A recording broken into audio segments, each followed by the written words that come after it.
પાંચજન્ય નામનો અને અર્જુને દેવદત્ત નામનો અને ભયંકર કર્મ કરનારા ભીમે પૌંદ્ર નામનો મહાશંખ વગાડ્યો. સાદ યોગમાંથી જાણવા મળે છે.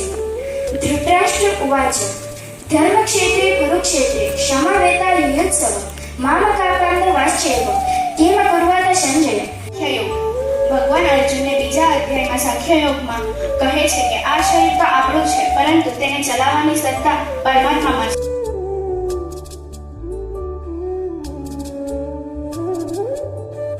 પવન સૂકવી શકતો નથી અને પાણી ભીજવી શકતું નથી.